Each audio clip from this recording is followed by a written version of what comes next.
Vous avez probablement entendu parler des anciens Mayas en cours d'histoire ou peut-être vu leurs impressionnantes ruines lors d'un voyage au Mexique. Vous les connaissez peut-être aussi comme la civilisation qui aurait prédit la fin du monde, une date apocalyptique que les théoriciens du complot ont reportée à plusieurs reprises chaque fois que la Terre refuse obstinément de s'effondrer. Mais face à la liste croissante de crises mondiales que nous traversons, il est possible qu'un jour, ils aient finalement raison. Il y a plus de 1000 ans, la puissante civilisation Maya, l'un des empires les plus impressionnants de l'hémisphère occidental, a disparu. Alors, comment un peuple capable de prédire la fin du monde a-t-il pu ne pas voir venir sa propre chute? Qu'est-ce qui a causé l'effondrement de leur grande cité? Cette vidéo explore l'histoire de la civilisation Maya. Les premières traces de civilisation Maya apparaissent vers 1500 avenue Jésus-Christ, dans ce qui est aujourd'hui le Guatemala, le sud du Mexique et certaines parties du Belize. De petits villages agricoles émergent, centrés autour de cultures de base comme le maïs, les haricots et la courge. Au fil du temps, ils développent des méthodes agricoles plus sophistiquées, comme l'irrigation et les terrasses. Mais les Mayas n'étaient pas seuls. Ils coexistaient avec les Olmecs, longtemps considérés comme la culture mère de la Mésoamérique. Cependant, des découvertes récentes remettent ce récit en question. Les docteurs Takeshi Inomata et Daniela Triadan, un couple d'anthropologues mariés qui mènent probablement une vie à la Indiana Jones, ont passé des années à fouiller Cebal, un site maya. Grâce à la datation au radiocarbone, ils ont découvert des structures antérieures de 200 ans aux plus anciennes constructions Olmec. Cela suggère que les Mayas et les Olmecs ont probablement évolué côte à côte, en s'influençant mutuellement. De nombreux experts soutiennent désormais que des frontières culturelles strictes entre les premières civilisations mésoaméricaines sont trompeuses. Il est plus exact de voir plusieurs mini-sociétés se développant en parallèle, se mélangeant, fusionnant et innovant ensemble, surtout à mesure que l'agriculture du maïs se répandait. Alors que les Olmecs disparaissent vers 400 avenue Jésus-Christ, les Mayas, eux, prospèrent.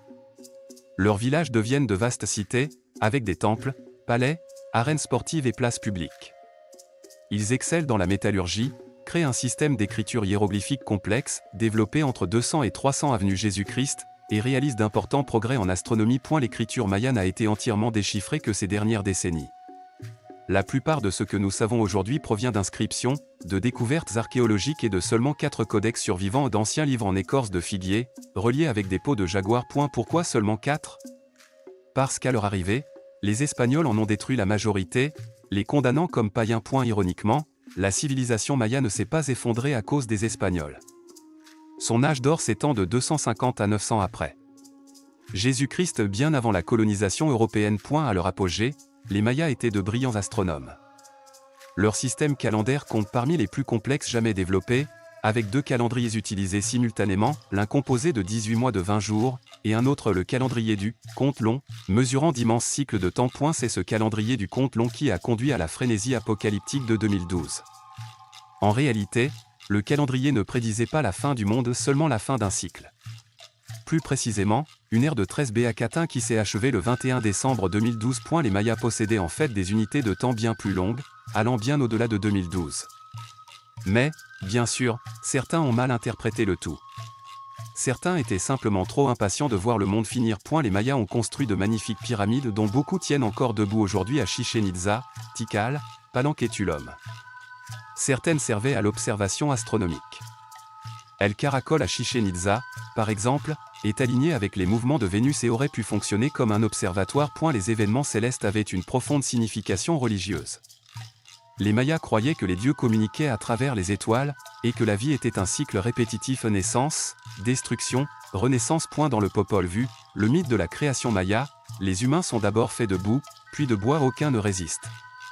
Finalement, ils réussissent avec le maïs, soulignant sa signification à la fois spirituelle et pratique. L'or, qui attisera plus tard la convoitise des Européens, n'avait que peu de valeur, au-delà d'un usage décoratif et rituel. C'est le jade qui était précieux. Le commerce et le troc prédominaient sur la monnaie.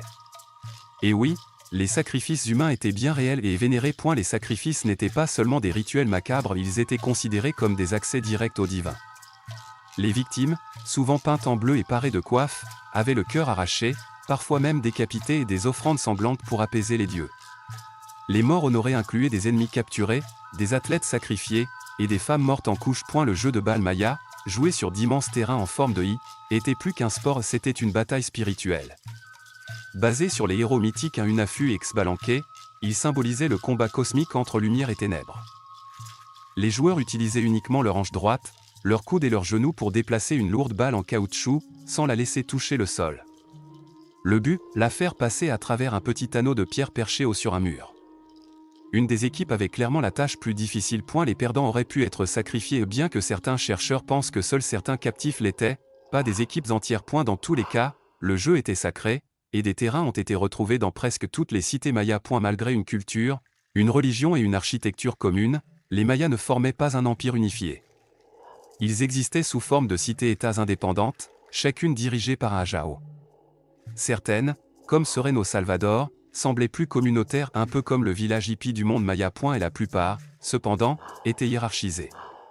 De puissants dirigeants comme Pakal de Palenque furent enterrés avec des masques en jade, des trésors, et plusieurs sacrifices humains. Une grande cité, Cancuin, prospéra jusqu'environ 800 après Jésus-Christ. Mais ensuite, quelque chose se produisit. Des preuves indiquent une attaque violente lors de laquelle la famille royale fut massacrée et enterrée avec ses bijoux. Et la guerre aurait-elle joué un rôle clé dans l'effondrement maya? C'est possible, mais le déclin ne fut pas instantané. Il s'est déroulé sur environ 100 ans, avec des cités abandonnées à des moments différents. À Bonampak, les fresques élaborées d'un temple s'arrêtent soudainement en pleine peinture. Les artistes ont laissé leur œuvre inachevée. À Aguateca, les constructions furent abandonnées, les fortifications construites à la hâte, et les sculptures des temples jamais terminées. Il ne s'agissait pas de quelques villes isolées. L'effondrement s'est propagé depuis Petexbatin, le long de la rivière Usumacinta, jusqu'aux basses terres. L'histoire cesse d'être enregistrée. Les sculptures restent inachevées. Les gens disparaissent mais pas entièrement. Des descendants des Mayas vivent toujours au Mexique et en Amérique centrale. Environ 7 millions de personnes s'identifient aujourd'hui comme Mayas, dont jusqu'à 1,2 million dans le Yucatan. Beaucoup parlent encore les langues mayas et perpétuent les traditions anciennes malgré des siècles de discrimination et de violence, notamment pendant la guerre civile guatémaltèque. Plusieurs facteurs interconnectés ont probablement contribué à leur chute. Surpopulation des villes comme Tikal atteignait environ 50 000 habitants, un nombre énorme pour l'époque.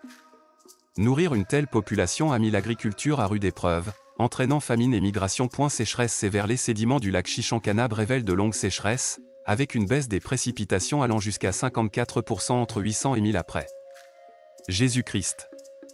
Il ne s'agissait pas d'épisodes brefs, mais de siècles de sécheresse. Déforestation et changement climatique. Les Mayas pratiquaient la culture sur brûlis et utilisaient d'énormes quantités de bois. Cette déforestation réduisait les précipitations, augmentait les températures et aggravait les sécheresses. Instabilité politique et rébellion. Les dirigeants mayas étaient perçus comme des intermédiaires divins. Si les récoltes échouaient, cela signifiait que les dieux étaient en colère ou que les dirigeants avaient échoué. Des rébellions ont peut-être conduit à un effondrement interne, sans invasion extérieure. Guerre entre cités. Les inscriptions du IXe siècle mentionnent de plus en plus de conflits. Les guerres auraient pu bloquer les routes commerciales et aggraver les pénuries de ressources, déclenchant plus de violence dans un cercle vicieux. Pourtant, curieusement, certaines cités comme Chichén Itzá et Uxmal ont prospéré plus d'un siècle après la chute des autres. Les bas-reliefs montrent des scènes de guerre et de sacrifices jusqu'au Xe siècle. Puis, silence. Les villes furent abandonnées.